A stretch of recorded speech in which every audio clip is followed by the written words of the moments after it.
केदारनाथ जी में जाके कुछ उल्टा सीधा करेंगे, 300 की स्पीड में मोटर बाइक चलाएंगे, कुछ उल्टा सीधा करेंगे, वो गलत है। और हम लोग यही बात करते थे कि भाई हम तो उत्तराखंड बनने से खुश हैं, हमें कोई आपत्ति नहीं है। मुजफ्फरनगर कांड की बात आई तो ये था कि भाई आंदोलनकारी दिल्ली कूच कर रहे हैं, संसद जाएंगे, घेराव करेंगे, तो वहाँ रोकने का प्रयास हुआ मुजफ्फरनगर में। तो और वो प्रयास हमको पता ही है कि किसने गलत डायरेक्शन में चला गया, गलत दिशा में चला गया, बहुत गलत चीज़ें।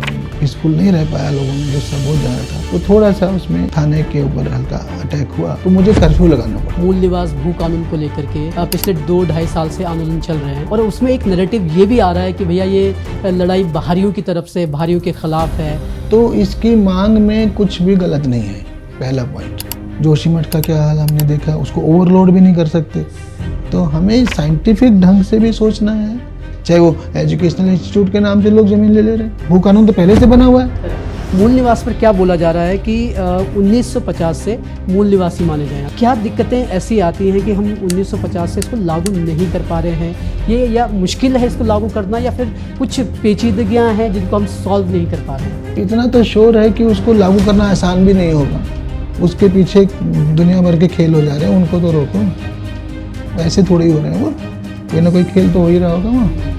स्पेशली मुझे ट्रैफिक के एंगल से लगता है हमारी कैपेसिटी नहीं है इतना लोड लेने की। केदारनाथ जी का हाल देख रहे हैं, आपको कोई चोपर उसका इलाज थोड़े है। 20,000 आदमी रोज जा रहा है, 2,000 चोपर से दे सकते हो, बाकी के लिए क्या है, वो घोड़ा खच्चर तो नरक है। 4 धाम यात्रा को मैनेज करना आसान नहीं है, ये बहुत मुश्किल और कठिन होती जा रही है। बात यही है कि जो कैपेसिटी नहीं है उससे ज़्यादा लोग आ रहे हैं। केदारनाथ जी में रात में मान ले 5,000 की कैपेसिटी, 10,000 आदमी जाएगा तो कहाँ सोएगा। 4 धाम जो है वो श्रद्धा की जगह है और वहाँ पर ब्लॉगर्स और ये जो मोबाइल जो होते हैं ये लोग ज़्यादा पहुँच रहे हैं, क्योंकि इनको दिखाना दुनिया को कि देखो जी मेरा ब्लॉग बन गया है। नेगेटिव एलिमेंट जो है, जो तीर्थस्थल की मर्यादा को भंग कर रहा है, उसके लिए हमने ऑपरेशन मर्यादा बनाया था।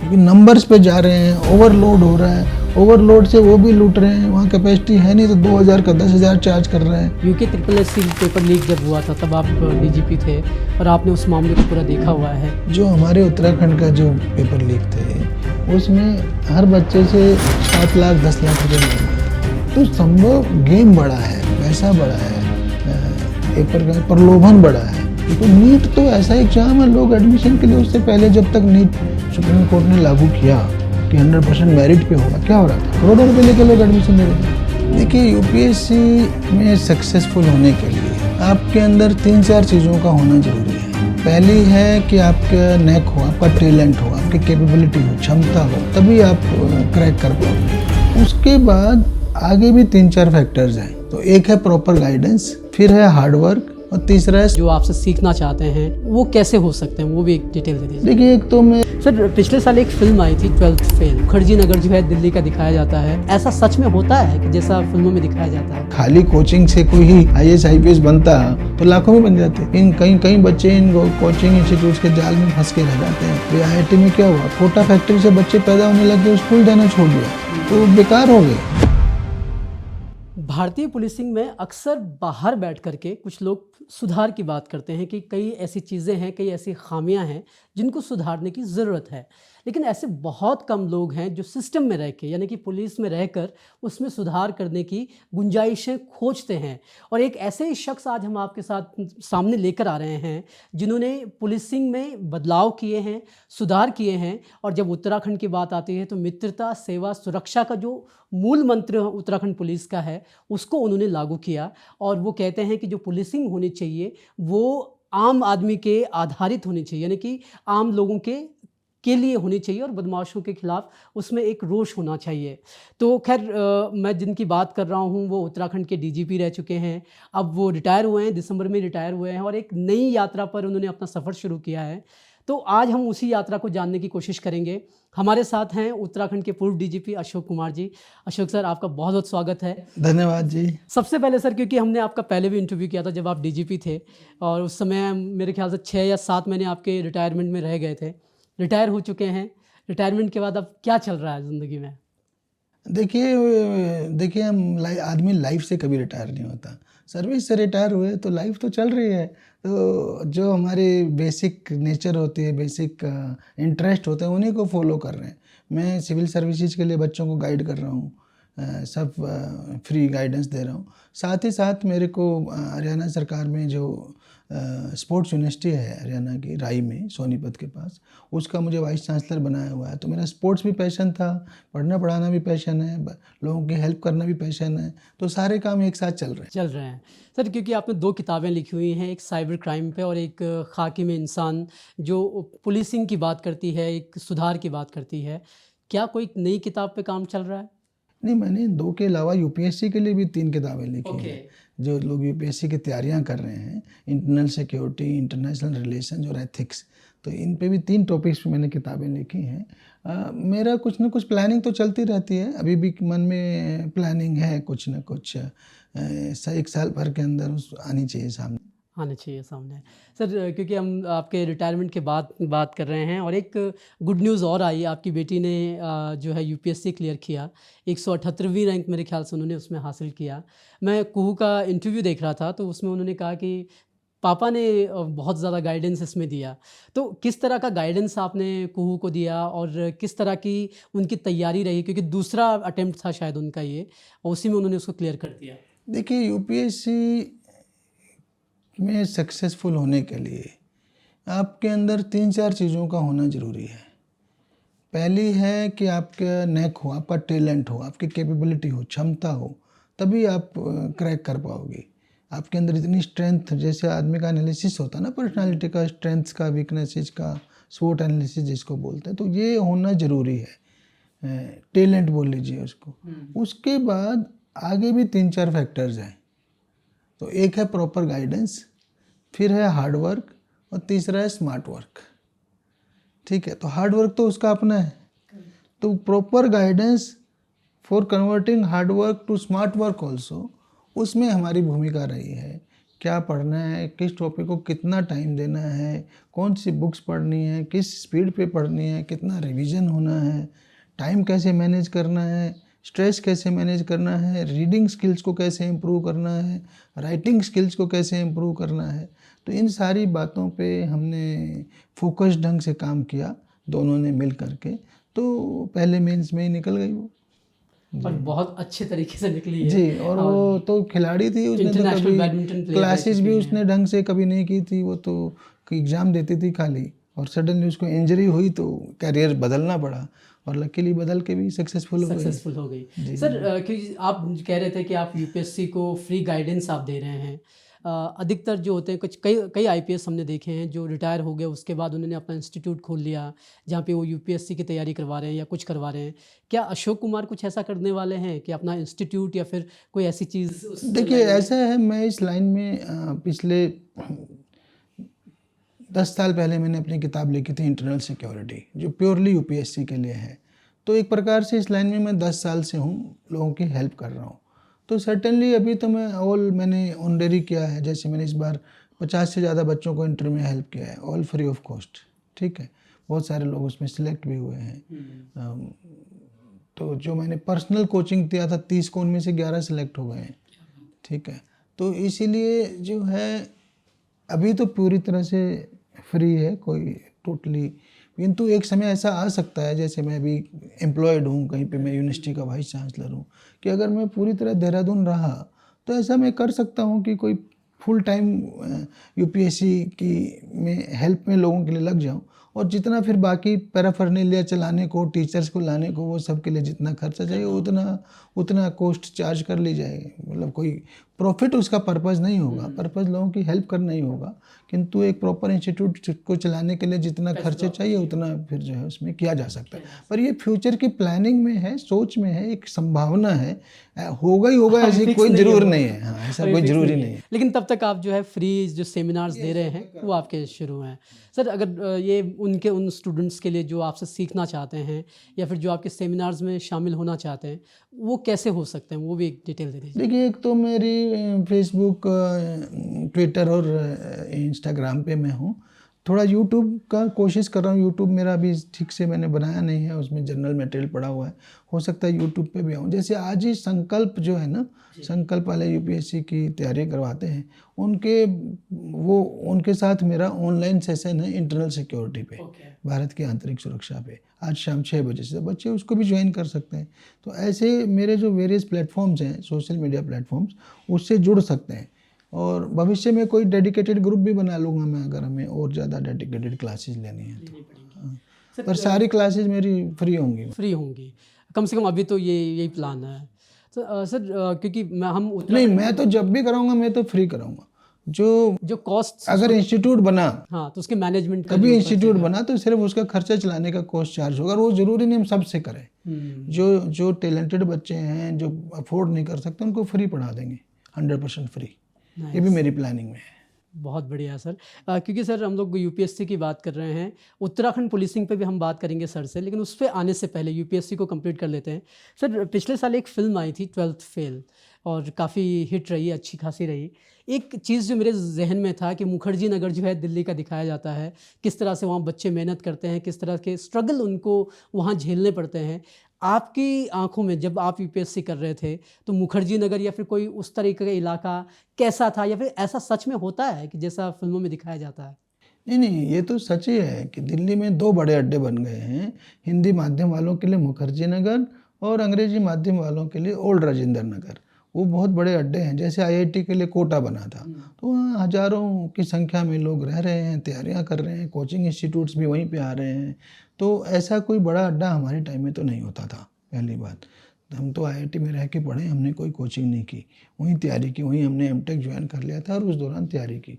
ये अड्डे हैं, और ऐसा नहीं है कि वो पूरी तरह यूजफुल है या पूरी तरह अनयूजफुल है। क्योंकि खाली कोचिंग से कोई ही आईएएस आईपीएस बनता तो लाखों में बन जाते हैं। कोचिंग तो लाखों लोग कर रहे हैं। हाँ, बनना तो 100 नहीं है, 100-150 लोग ही बन पाते हैं हर साल। तो इसलिए ठीक है, उसका अपना एक सीमा तक इनका एडवांटेज है। हर बच्चा जो यूपीएससी में आ रहा है, 12-13 लाख का बच्चा हर साल एग्ज़ाम दे रहा है, तो उसको कुछ ना कुछ गाइडेंस तो चाहिए। एक बार गाइडेंस लेनी है, किसी से ले लो, फिर तो अपनी ही मेहनत है। तो गाइडेंस चाहिए, पर मिस गाइडेंस नहीं चाहिए। कई बार मैं देखता हूँ कई बच्चे इन कोचिंग इंस्टीट्यूट्स के जाल में फंस के रह जाते हैं, कई साल तक लूटते रहते हैं और उनकी करियर और ज़िंदगी तबाह हो जाती है। तो ऐसी भी ज़रूरत नहीं है। ज़रूरत नहीं है सर। एक यूपीएससी का एक ट्रेंड जो नज़र आ रहा है, क्योंकि हम रील्स देख रहे हैं, सोशल मीडिया इतना स्ट्रॉन्ग है, आईपीएस के रील्स आते हैं कि वो गाड़ियों का एक कुनबा उनके पीछे चल रहा है, तो वो कहीं ना कहीं एक जो यूथ होता है उसको अट्रैक्ट करता है। तो सर एक नया ट्रेंड ये चल रहा है कि आप 10वीं 12वीं जैसे आप शुरू कर रहे हो, वैसे ही आपको यूपीएससी में भी झोंक दिया जा रहा है। क्या ये ट्रेंड सही है? क्या ऐसा होना चाहिए, या फिर उसको पहले वो ग्रेजुएशन कर ले उसके बाद अपना यूपीएससी कर ले? देखिए, 10वीं और 12वीं में झोंकना तो बिल्कुल गलत है। 10वीं तो कोई स्टेज ही नहीं है कि आपको बच्चा डिसाइड कर सके कि उसे लाइफ में क्या बनना है। तो 12वीं के बाद ग्रेजुएशन, उसको अपने इंटरेस्ट के हिसाब से ग्रेजुएशन का फील्ड चूज कर लेना चाहिए। उस स्टेज पे भी बच्चे को नहीं पक्का पता है कि उसे क्या करना है, तो मेच्योरिटी तो ग्रेजुएशन के बाद ही आती है। पर यह ज़रूर है, अगर बच्चे का डिसीजन और पहले हो जाए, ग्रेजुएशन से 1 साल पहले, तो उसका 1 साल बच सकता है। क्योंकि उस 1 साल पहले वो जो बैकग्राउंड मटेरियल पढ़ रहा होता है, उससे तैयारी शुरू की जा सकती है। बट उससे पहले बिल्कुल ज़रूरत नहीं है। वो फिर अब अपनी लाइफ को, अपने बचपन को, अपने यूथ को बिना बात का वो कर रहे हैं आप, और जो आपको और चीज़ें सीखनी चाहिए वो छोड़ देते हैं सब। भाई आईआईटी में क्या हुआ, कोटा फैक्ट्री से बच्चे पैदा होने लग गए, स्कूल जाना छोड़ दिया, तो बेकार हो गए। स्कूलिंग की भी तो ज़रूरत है, हमें खाली इंजीनियर की जरूरत। स्कूलिंग से भी तो बच्चा बहुत कुछ सीखता है, बहुत ग्रूमिंग होती है, अपने साथियों के साथ रहना सीखता है, टीचर से सीखता है, 10 आदतें सीखता है, वो सारी ख़त्म।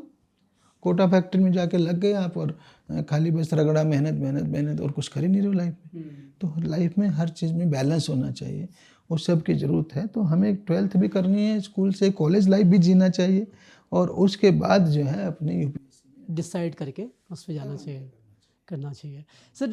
क्योंकि यूपीएससी में जैसे कहा कि लाखों बच्चे हमेशा पार्टिसिपेट करते हैं और कुछ सैकड़ों में ही निकल पाते हैं। जो फेल हो जाते हैं तो कुछ लोग अब उनके लिए मैं ये चाहूँगा कि जो फेल हो जाते हैं कुछ तो डिप्रेशन में चले जाते हैं, कुछ नया रास्ता तलाशना शुरू कर देते हैं और कुछ करते हैं कि यूपीएससी नहीं हुआ अब स्टेट में चले जाते हैं, स्टेट की परीक्षाएं दे जाएं।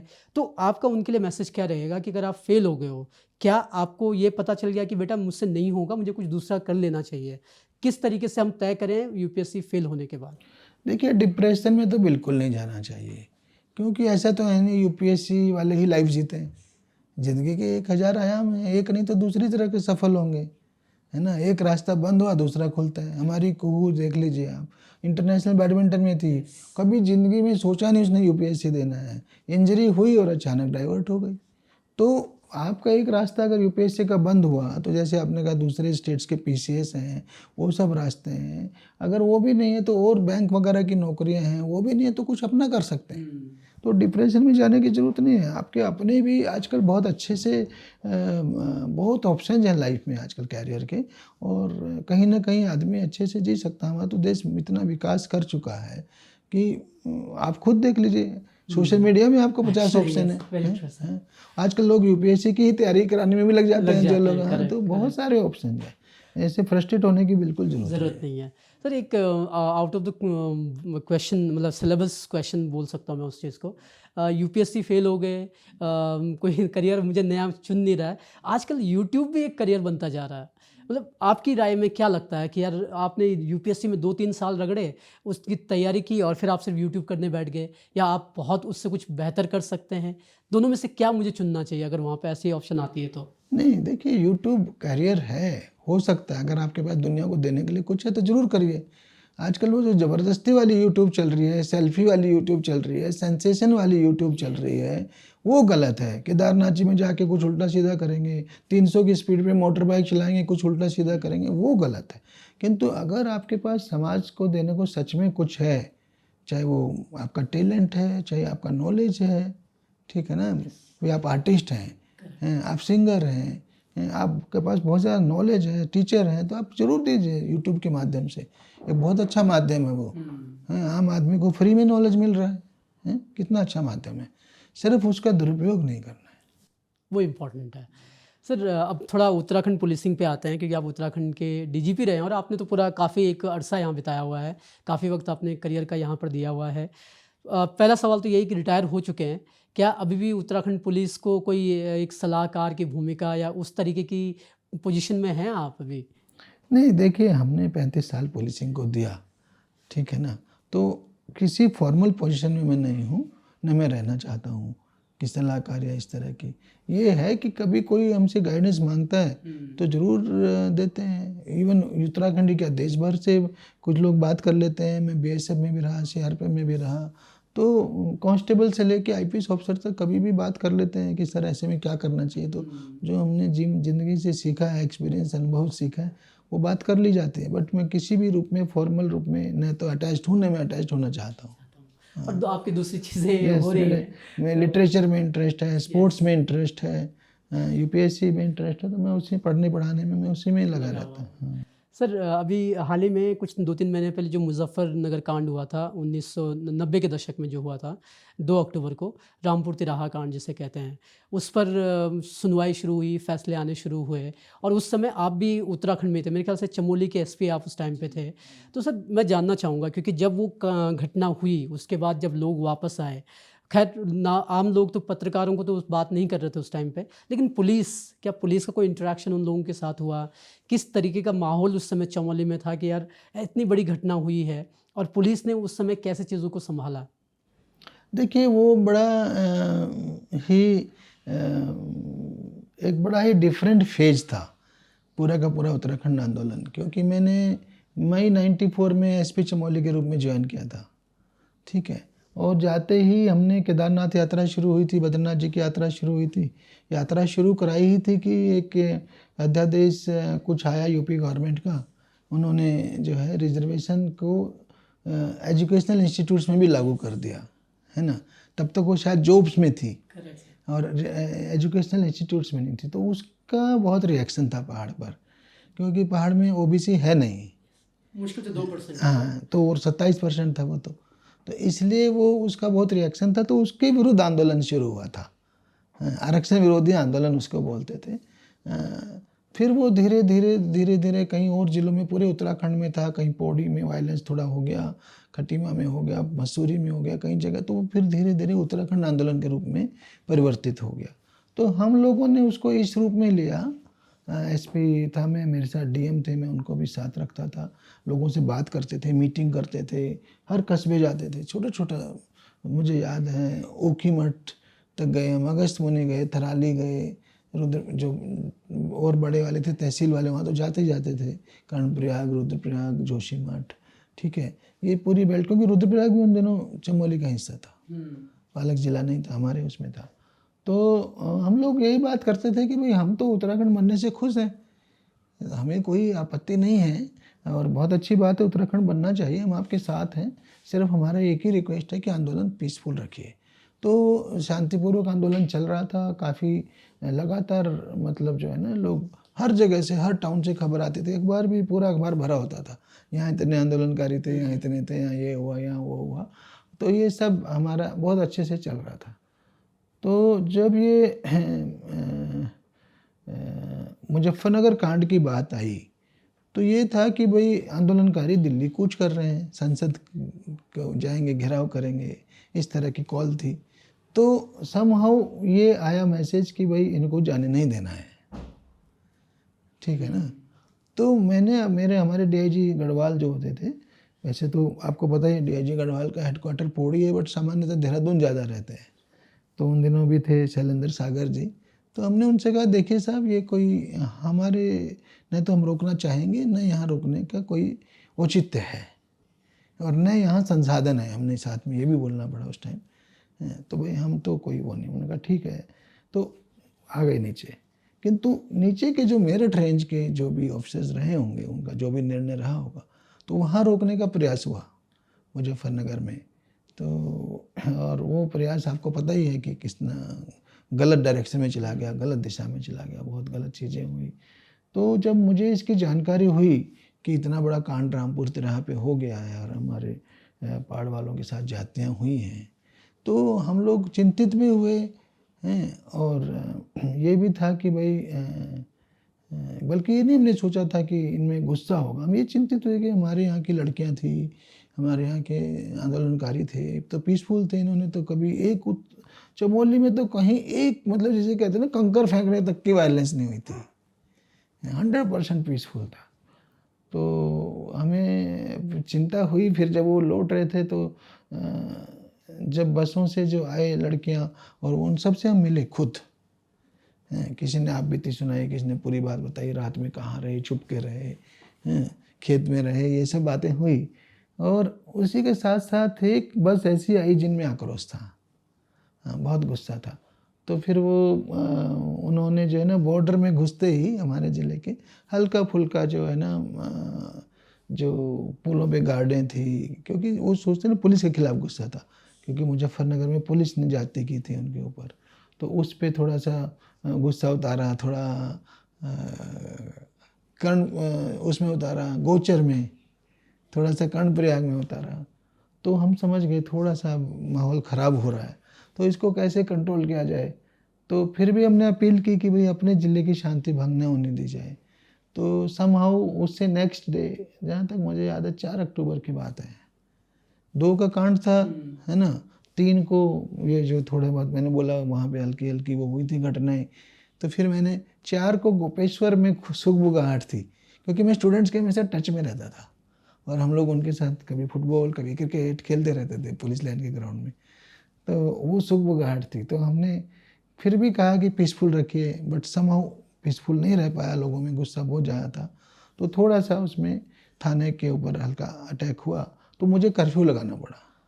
तो वो भी ऐसा टाइम था कि हमने कर्फ्यू लगाया 2 जगह, गोपेश्वर और ऊखीमठ, हाँ 2 जगह कर्फ्यू लगाया, बाकी जगह जरूरत नहीं पड़ी। और वो करीब 2 दिन चला और सब कुछ शांत हो गया 100%। फिर से मतलब हम कह सकते हैं कि चमोली ऐसा जिला था जहाँ किसी की जान नहीं गई, न पब्लिक की, न पुलिस वालों की, और बहुत ही शांतिपूर्वक आंदोलन रहा। तो ये था फेज, लोगों में गुस्सा था, स्वाभाविक था, ज्यादतियाँ हो रखी थी बहुत ज़्यादा। बल्कि बाद में मुझे याद है सीबीआई की जो जांच थी ना, वो भी आए, करीब 15 दिन चमोली में रुके थे, गोपेश्वर में। उनके एसपी साहब मेरे से सीनियर थे, तो वो बयान लेते रहते थे, तो हम तो बीच में नहीं आते थे, बट हमें पता था जांच चल रही है। चीज़ें चल रही हैं सर, क्योंकि आप एक लंबा मतलब आप चमोली रहे, आप तराई में भी रहे और कई जगह आपने उत्तराखंड में सेवा दी है, हरिद्वार भी आप नैनीताल रहे भी हैं, रहा। काफ़ी जगह आप रहे हैं। और जब सर एक चीज़ जो होती है ना, मैं उस मुद्दे पे भी आना चाहूँगा कि जब उत्तराखंड आंदोलन चल रहा था तो एक नैरेटिव ये भी चला था कि यार यूपी से अलग होना है, उत्तर प्रदेश से अलग होना है, क्योंकि आप खुद बाहर से आते थे, कब से यूपी से नहीं हरियाणा से आते थे, लेकिन कभी क्या आपको ऐसा रोष सहना पड़ा कि नहीं ये पुलिस वाला बाहर का है, ये हमारी क्यों सुनेगा, ये हमारी बात क्यों करेगा, कभी ऐसा आपके सामने मुझे कुछ तो आया? पर्सनली कभी नहीं फेस करना पड़ा, क्योंकि समहाउ मेरा, आपने नोट किया होगा, मैं किसी भी रैंक पे रहा हूँ, ASP, SP, SSP, DIG, IG, DGP, public का मेरे से कनेक्ट रहा है, तो इसलिए मुझे पर्सनली कभी नहीं फेस करना पड़ा। ओवरऑल एक रूप में था ये, जिसको आप कह सकते हैं, वो गुस्सा पीएसी के अगेंस्ट था। क्योंकि ये जो अखबारों में आया था कि पीएसी ने मुजफ्फरनगर में लाठीचार्ज किया, पीएसी ने महिलाओं के साथ जातियाँ की, आप समझ गए, तो वो गुस्सा पीएसी के अगेंस्ट था। ऐसा नहीं था कि जो भी नॉन गढ़वाल का है, उत्तराखंड का नहीं है, उसके खिलाफ गुस्सा हो, ऐसा नहीं था। नहीं किया।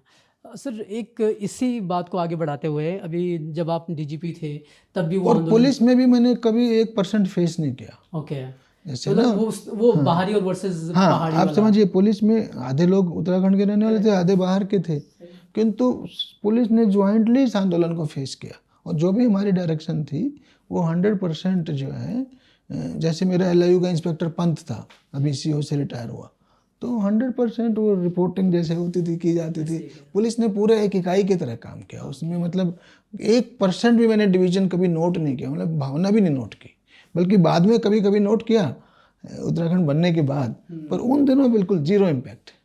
उस समय एक एकता बनी हुई थी एक्चुअली चीज़ है।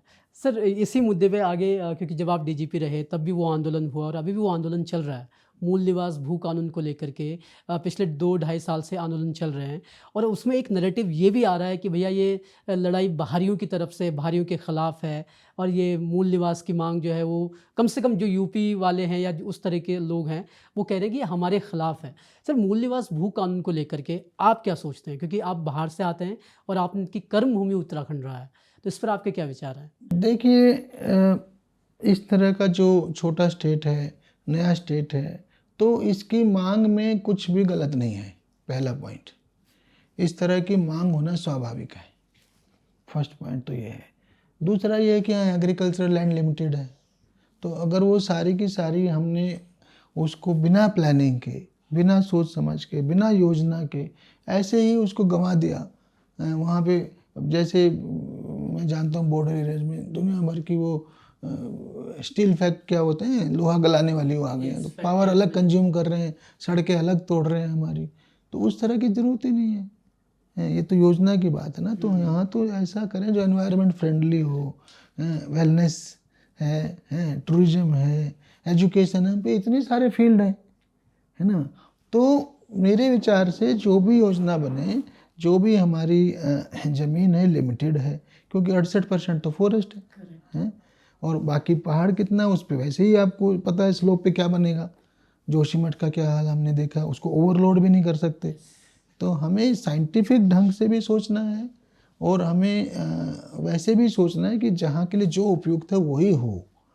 तो एक एंगल है, तो इसलिए हमें भू उपयोग, जो भी भूमि है उसका क्या उपयोग हो, उसके लिए एक बहुत अच्छी पॉलिसी होनी चाहिए, ज़रूरी है, बहुत ज़रूरी है, बहुत ही ज़्यादा ज़रूरी है। और दूसरा ये भी है कि अगर हम ये सोचें कि बाहर का आदमी पूरी तरह बंद हो जाए, तो कहीं ना कहीं वो विकास के अगेंस्ट जा सकता है। एक बात है कि कोई सोच सकता है कि बाहर से पैसे नहीं आएगा तो विकास कैसे होगा। जैसे भारत का विकास हो रहा है, बहुत सारा पैसा बाहर की दुनिया से भी आ रहा है ना। अभी आपने देखा हज़ारों करोड़ रुपए बाहर के लोग इन्वेस्ट कर रहे हैं, चाहे वो एनआरआई जोन में, उन्हें पता है देश ग्रो हो रहा है तो हमारा भी ग्रोथ होगा। तो बाहर से पैसा आके डेवलपमेंट भी होती है, हो भी सकती, तो उसको हमें एकदम ब्लॉक नहीं करना है, एकदम ब्लॉक नहीं करना है, किंतु जैसा मैंने कहा अपनी उपयोगिता, अपनी आवश्यकता, ज़रूरत देखते हुए तब उसे अलाउ करना है, अंधाधुंध ग्रोथ नहीं होने देना है। चाहे वो एजुकेशनल इंस्टीट्यूट के नाम से लोग ज़मीन ले ले रहे हैं। भू कानून तो पहले से बना हुआ है। करेक्ट। ये बताइए ना, नहीं है क्या? अभी 250 मीटर के ऊपर लेने तो अलाउड नहीं है, फिर भी हंड्रेड्स ऑफ एकर्स की चीज़ें चली जा रही हैं।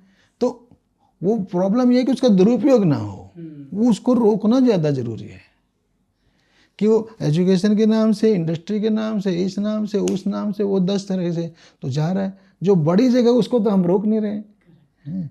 तो वहाँ पे हमारा दिमाग और फोकस ज़्यादा होना चाहिए। तो एक बैलेंस की ज़रूरत है, रियल मेरिट बेस्ड प्लान की ज़रूरत है। ये मेरी आइडिया है। जो पहाड़ के हक में हो। यस, जो पहाड़ के हक में हो, जो स्टेट के हक में हो, कि जो स्टेट के, मैंने दोनों की बात की ना, मैं बता रहा हूँ बॉर्डर एरिया जो हरिद्वार के हैं, दुनिया भर की इस तरह की फैक्ट्रियाँ आगे, मैं उनके घोर खिलाफ हूँ, क्योंकि वो हमारी पावर कंज्यूम कर रहे हैं, हमारी सड़कें तोड़ रहे हैं, इतने बड़े बड़े ट्रोलर चलते हैं, उनकी क्या ज़रूरत है? हमारे पास तो टूरिज्म में, वेलनेस में, एजुकेशन में, इसी में इतना ज़्यादा स्कोप है कि इसके बियॉन्ड जाने की उत्तराखंड को ज़रूरत ही नहीं है। हॉर्टिकल्चर में, एनवायरनमेंट में, इसी के लिए लोग, ट्रैकिंग के लिए लोग हज़ारों लाखों लोग आएंगे। आप उनके लिए प्रॉपर वो देना, पार्किंग बनाएं, जगह बनाएं, हैं, इको फ्रेंडली बनाएं सब कुछ। ये आपने एकदम बहुत सही बात कही कि आपको संसाधनों का अपने हिसाब से इस्तेमाल करना होगा। पहले प्राथमिकता अपने लोगों को, फिर उस चीज़ को अगर हमें ज़रूरत लग रही है कि बाहर से इन्वेस्टमेंट लेना है तो बहुत सोच समझ के अलाउड हो, मतलब वो ऐसे ब्लाइंडली ना लगा पाए। ऑब्वियसली उसके लिए अनुमति की जरूरत है, किंतु अभी तो ब्लाइंड अनुमति भी आराम से हो जा रही है बहुत कुछ। एक्चुअली सर, यही बात मूल निवास को लेकर के भी कही जाती है। आपने बहुत अच्छी बात उठाई, जो ज़मीन का मामला आता है। मूल निवास पर क्या बोला जा रहा है कि 1950 से मूल निवासी माने जाएं। अगर आप 1950 से यहाँ रह रहे हैं, जैसे संविधान में कहा गया है, उस चीज़ को यहाँ पे लागू किया जाए, मूल निवास को लागू करने में। सर, क्योंकि आप डीजीपी रहे हैं और आप पुलिस में रहे हैं काफ़ी लंबे वक्त, क्या दिक्कतें ऐसी आती हैं कि हम 1950 से इसको लागू नहीं कर पा रहे हैं?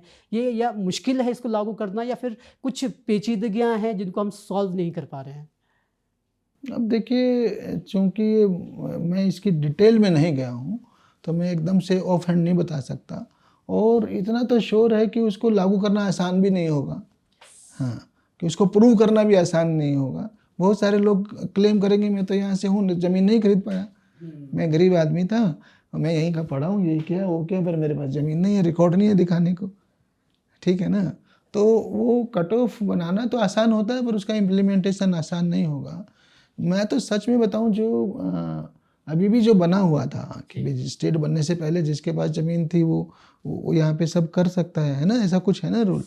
तो उसको इम्प्लीमेंट तो ढंग से करो यार। हम आगे के जंप ले रहे हैं, पहले पीछे का तो सही हो, उसको तो ढंग से इम्प्लीमेंट कर लो। उसमें जो छेद है ना, उनको तो बंद करके दिखाओ। उसके पीछे दुनिया भर के खेल हो जा रहे हैं, उनको तो रोको। ऐसे थोड़े ही हो रहे हैं, वो कोई ना कोई खेल तो हो ही रहा होगा वहाँ। सुधार की पहले जो व्यवस्था, उसमें सुधार किया जाए। नहीं, जो उसमें अनुमति के प्रोसीजर्स हैं उनकी तो डेप्थ में जाइए। मैं ये बोल रहा हूँ आपको। ट्रू। यहाँ पे मैं ये क्लैरिफाई कर दूं कि मैंने जब सवाल सर से मूल निवास को लेकर रखा, उसमें मैंने यूपी वर्सेस जो बाहरी वर्सेस पहाड़ी वाला नैरेटिव चल रहा है उसकी बात की। यहाँ पे क्लैरिफिकेशन सिर्फ इतना है कि जो मूल निवास वाले आवाज़ उठाई जा रही है, उसमें ये कहा जा रहा है कि हम बाहरियों के खिलाफ नहीं हैं। जैसे सर ने कहा कि नियम बेहतर होने चाहिए, नियम बेहतर होंगे तो सारी चीज़ें सुधार में आएंगी, और आवश्यकता के अनुरूप होना बहुत ज़रूरी है। सर, आगे बढ़ते हैं। आप नैनीताल में भी रहे, हरिद्वार में भी आप रहे और कई जगह रहे हैं। जिस दौर में आप पुलिसिंग कर रहे थे, मतलब आप एसपी लेवल पे उस टाइम पे थे, उस समय कुछ गैंगस्टर्स हमारे उत्तराखंड में भी पले। प्रकाश पंत हो गया, रमेश बम्बैया हो गए। तो सर, क्योंकि पिछले जब डीजीपी आप थे तब आपने एक लिस्ट भी तैयार करवाई, जैसे प्रकाश पंत गैंग्स के आपने बात की थी। क्या सर कभी इनसे इंटरेक्शन हुआ, इनका आमना सामना आपसे हुआ, या फिर उस गैंग वॉर की जो गैंग वॉर उस टाइम पे हुआ करता था, उसको लेकर के आपके पास क्या यादें हैं?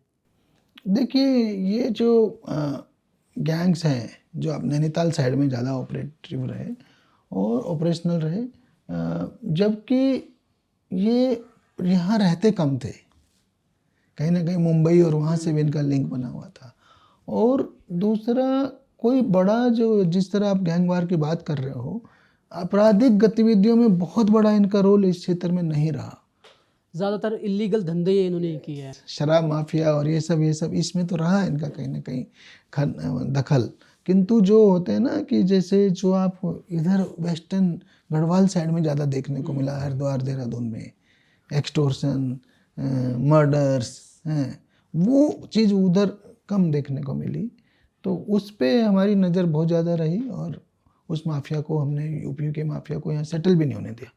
अगर आप देखेंगे तो हरिद्वार क्षेत्र से सफाया कर दिया गया था एक बार।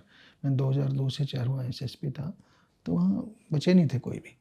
तो वही है कि ओबियसली नज़र तो हम सब पे रखते ही हैं, करना होता है। सभी जिले, सभी पुलिस ऑफिसर, थाना अध्यक्ष से लेके SSP तक ओबियसली उनकी ड्यूटी है कि भाई जो ऑर्गेनाइज्ड क्रिमिनल है, संगठित माफिया है, संगठित अपराधी है, उसको पनपने ना दिया जाए, क्योंकि फिर वो हमारे लिए एक बहुत बड़ी वो बन जाता है, हेडेक, सिरदर्द बन जाता है। क्योंकि उसको पनपने देंगे तो वो तो ऑब्वियसली फिर उसकी जड़ें फैलती जाती हैं और समाज के दूसरे अंगों में भी अपनी पैठ बना लेता है।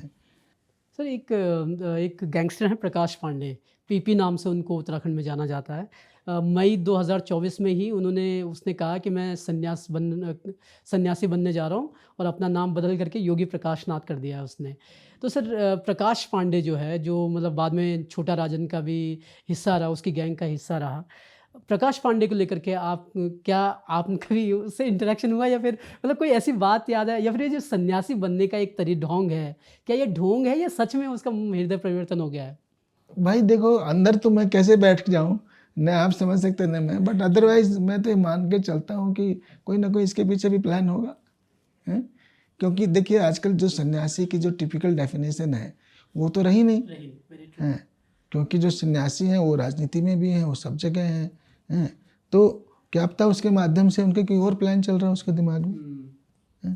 गैंगस्टर को तो आएगा कहीं पब्लिक लाइफ में तो 50 उंगलियां उठेंगी, हैं, तो उससे पहले प्रायश्चित दिखाना चाह रहा हो अपना, क्या पता रियल में बनना चाह रहा हो। मतलब संभव तो सब कुछ है, बट मेरी तो पुलिस ऑफिसर होने के नाते मैं तो पहला शक पे जाएगा कि इसके पीछे कोई ना कोई और योजना, षड्यंत्र हो सकता है। True sir.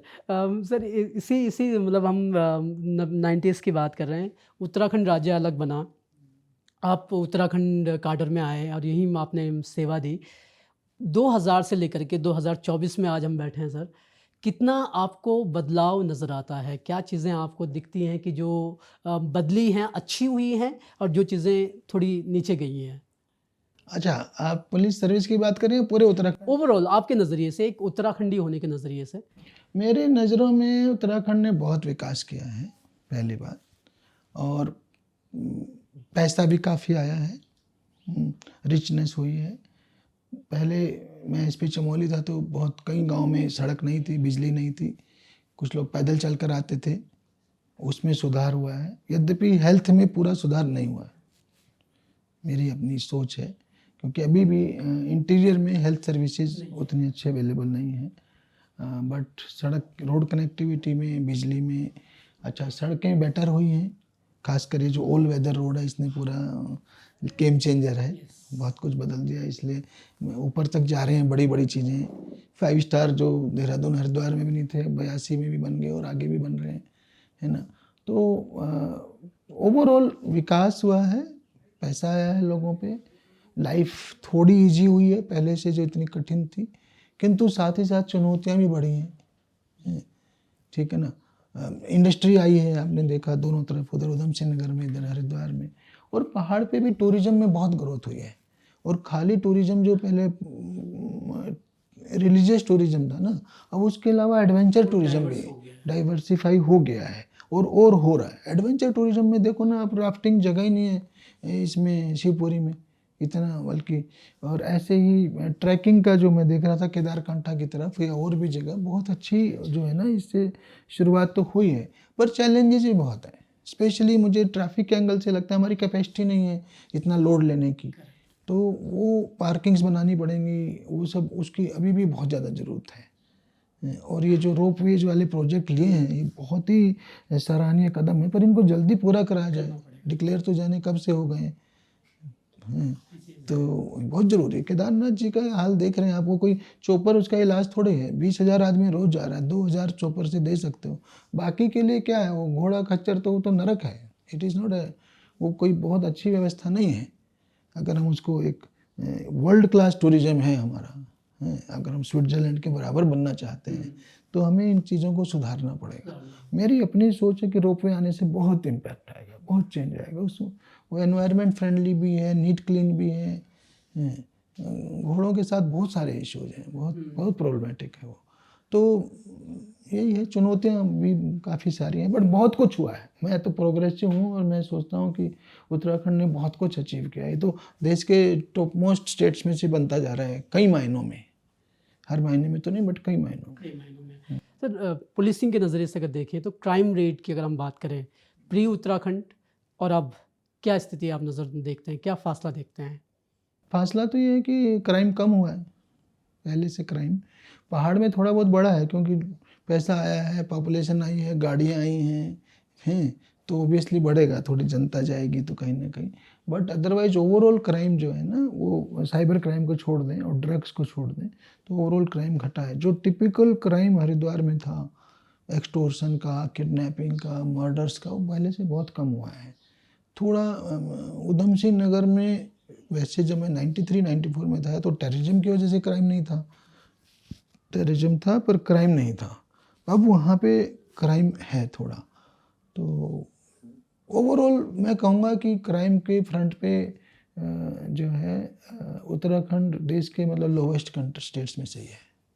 और एक इतनी सेफ्टी है कि देहरादून में आप देखो, लड़कियां आराम से आपको 12 बजे भी अकेले गाड़ी चला के जाती मिल जाएगी, तो जो यूपी में संभव नहीं होता था यूपी के दिनों में। अब तो यूपी भी बेटर हुआ है, चीज़ें बेहतर हो रही हैं समय के साथ। सर चार धाम की हम बात कर रहे हैं और आपने कई चार धाम यात्राएं मैनेज की हैं।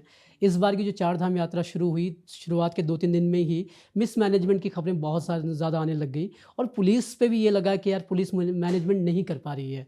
सर आप कैसे मैनेजमेंट करते थे? बिकॉज़ लगातार साल दर साल जो है टूरिस्ट की संख्या बढ़ी है, मतलब जो श्रद्धालु हैं उनकी संख्या बढ़ी है। आपके सामने किस तरह के चैलेंजेस आते थे और क्या आपको लगता है कि जो गड़बड़ियाँ इस बार हुई, मिसमैनेजमेंट पहले के 3-4 दिन में ही हुई, वो क्यों हुई होंगी और उनका समाधान क्या हो सकता था?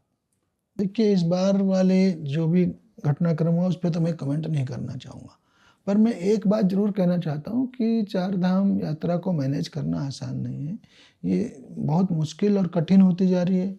बात यही है कि जो कैपेसिटी नहीं है उससे ज़्यादा लोग आ रहे हैं, तो वो वहाँ पे उससे ज़्यादा लोग जाएंगे तो कहीं ना कहीं स्टैम्पेड की संभावना रहेगी, अव्यवस्था होगी। केदारनाथ जी में रात में मान लिया 5,000 की कैपेसिटी है, 10,000 आदमी जाएगा तो कहाँ सोएगा। तो कहीं ना कहीं वो इसी तरह से जो दर्शन की क्षमता है अगर वो लिमिटेड है तो कैसे होगा।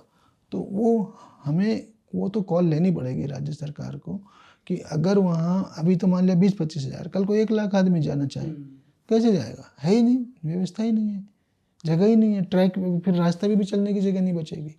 तो जब तक हम नई कैपेसिटी ना डेवलप करें तो हमको उसको फिर लिमिट करना पड़ेगा, कैप लगाना पड़ेगा। तो उससे लोग नाराज हो जाते हैं, बट जरूरत है तो करना ही पड़ेगा। अगर वो आपकी सेफ्टी के लिए भी है। तो कई सारे चैलेंजेस रहते हैं और वैसे ही रास्ते दुर्गम हैं हमारे, वो एक चैलेंज रहता है। दुर्घटनाएं हो जाती हैं, आपने पहले भी होते रही हैं। तो ये सारे चैलेंजेस की तैयारी करती है, पुलिस भी करता है, प्रशासन भी करता है। तो it's a very challenging job. तो चार धाम यात्रा हो या कांवड़ यात्रा हो, तो इनको सफलतापूर्वक कराना हमारे लिए एक चुनौती होती है और हर एसपी अपनी ओर से द बेस्ट एफर्ट करता ही है। सर आपने क्योंकि जी आप हरिद्वार में महाकुंभ होता है और आपने काफ़ी उसके लिए जाने जाते हैं उसको मैनेज करने के लिए। क्या सर उसको अगर हम इससे कंपेयर करें तो क्या डिफरेंसेस आप पाते हैं कि यार वहाँ इतनी पॉपुलेशन आती है उसको हम मैनेज कर लेते हैं, इसको नहीं कर पाते हैं, क्या अलग differences देखते चैलेंजेस, अलग चुनौतियाँ हैं, है ना।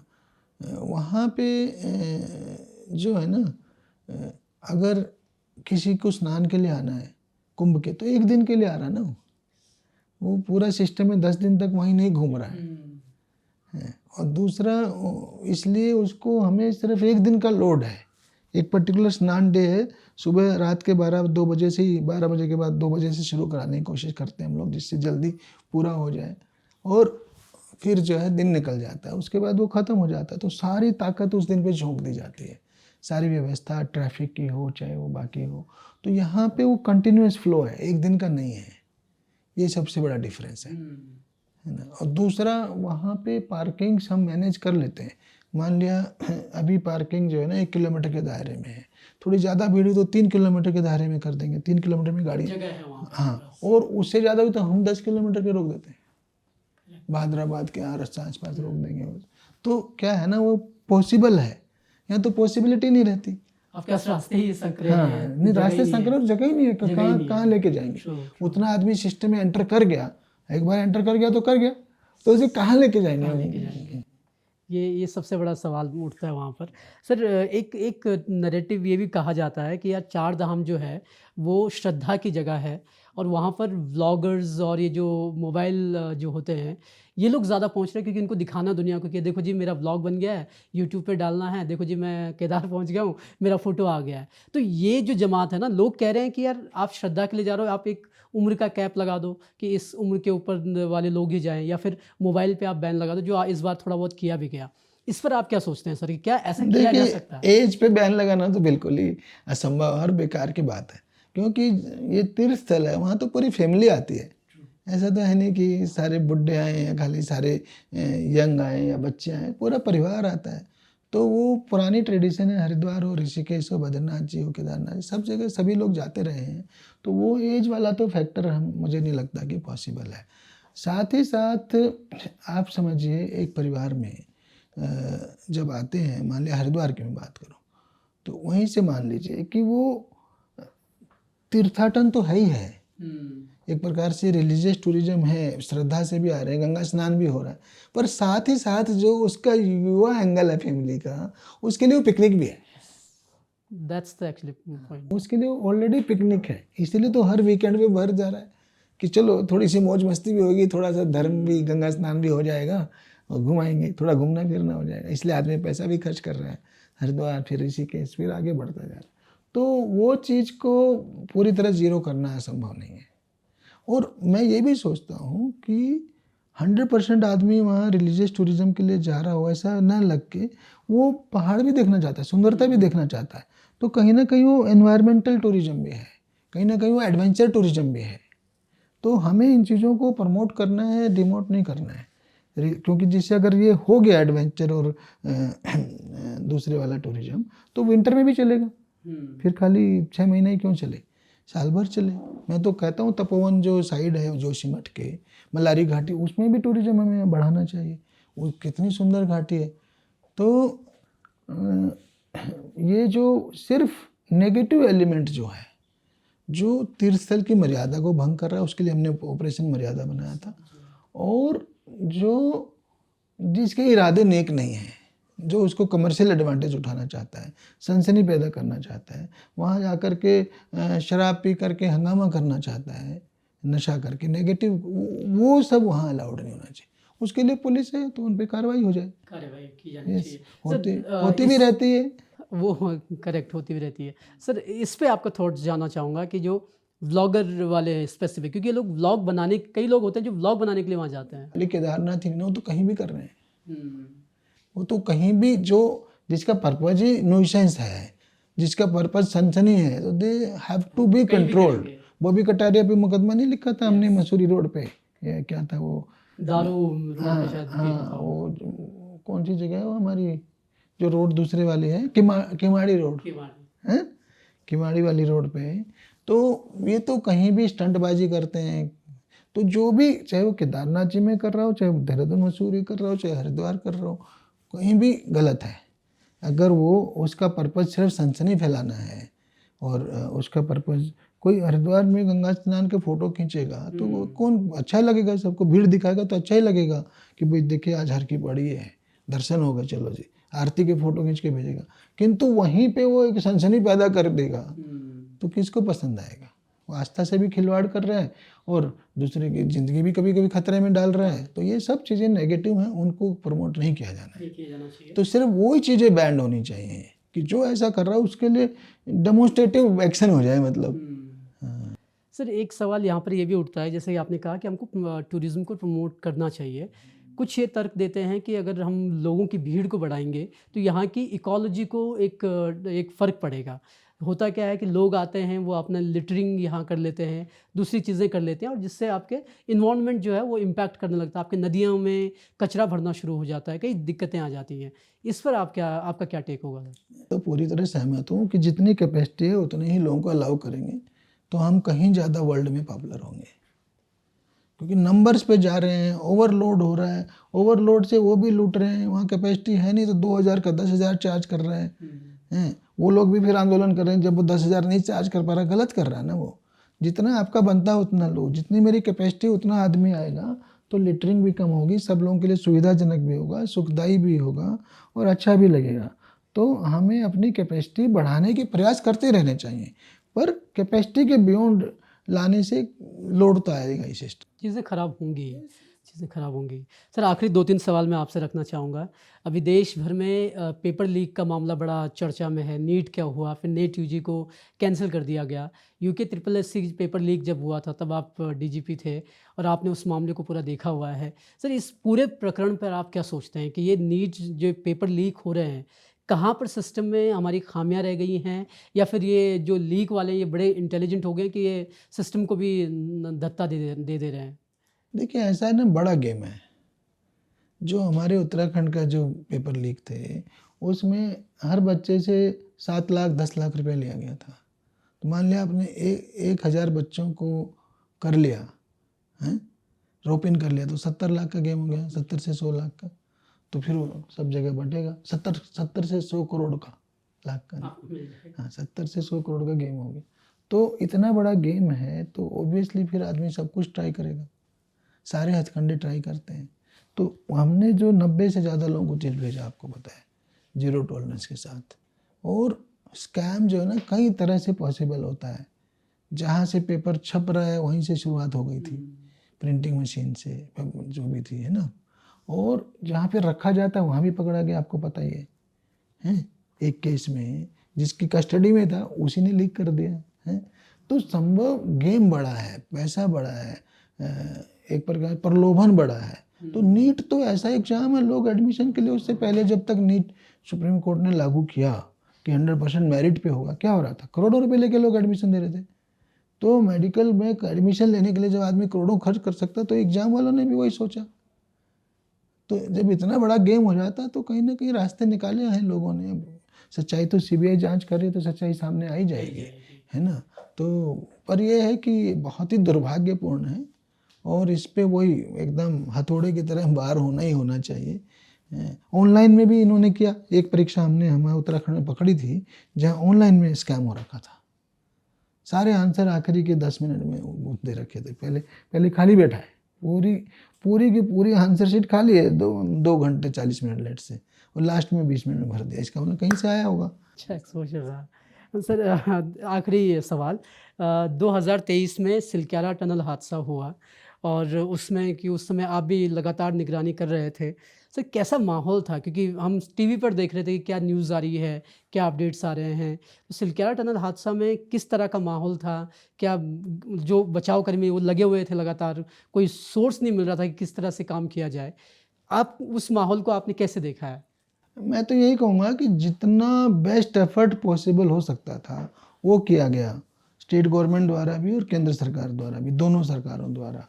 और ये था कि उनके फेजेज आते रहते थे, कभी एकदम से उत्साह में आगे की सफलता दिखेगी, फिर लगता है अरे गया ये तो नहीं सफल हो पा रहा, फिर दूसरे ट्राई करते थे एंगल, है ना, कोई एक और मशीन आ जाएगी, ये आ जाएगी, और जितने एक्सपर्ट्स कंसल्ट हो सकते थे वो सब किए गए। एक इसमें बड़ी चीज़ बहुत बड़ी काम आई जिससे उनका हौसला बना रहा जो अंदर फंसे थे, और वो था शुरू में जो इनकी एक लाइफ लाइन बोलते ना, 4 इंची पाइप थी, वो उसको हमने 6 इंच डायमीटर की कन्वर्ट करा लिया तीसरे चौथे दिन। हमने कहा कि वो करे थे 3-4 दिन में खुल जाएगा, आपको याद है ना शुरू में। हमने कहा भाई वो तो करते रहिए आप ट्राई, पर साथ में अपनी इसको थोड़ा सा बड़ा कर लेंगे, तुम्हारी लाइफ लाइन भी तो एक अल्टरनेटिव हो, कल को वही बंद हो गई तो फिर तो हम कहीं के भी नहीं रहेंगे। तो जो ही वो 6 इंच के थ्रू खाना भी जाने लग गया, खिचड़ी वगैरह, चावल वगैरह, दाल वगैरह ही जाने लगा। तो उससे उनको ना उनकी वो बढ़ गई, मतलब कि भी उनको उम्मीद बढ़ गई। हाँ कि लाइफ थोड़ा नॉर्मल हो जाता है ना।